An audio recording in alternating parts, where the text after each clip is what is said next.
மாதிரியே தெரியலையா. ரொம்ப நேரமாக அசைவே இல்லாமல் இருக்க போய் தான் கிட்ட போய் பார்த்துருக்கேன் சார். ஓடா வைக்க முடியும் ஆழம் கூடுதுன்னு அவங்கவுங்க எச்சரிக்கையாக நடந்துக்கணும். கையெல்லாம் காப்பிட்டு உழைச்சாலே இது மொத்த பிள்ளைய வச்சு என்ன பண்ண போறேன். ஐயோ ஆடுவா ஆடுவா, எனக்கு வழி இருக்குது. எனக்கு மொத்த பிள்ளைய வச்சு எல்லாம் சாப்பாடு எனக்கு வழி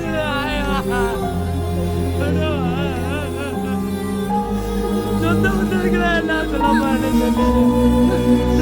நினைக்க போறேன்.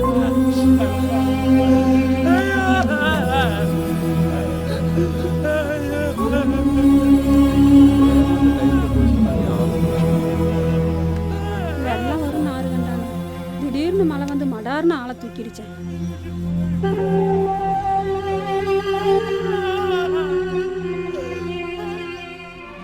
இந்நேரமும் செலவுக்கணும் ஆற்று தண்ணியும்னு கிடந்தவளுக்கு வந்த விதியை பாரு. ஆற்றுக்கு என்ன கோபமோ யாரையோ கொண்டுட்டே இருக்குது.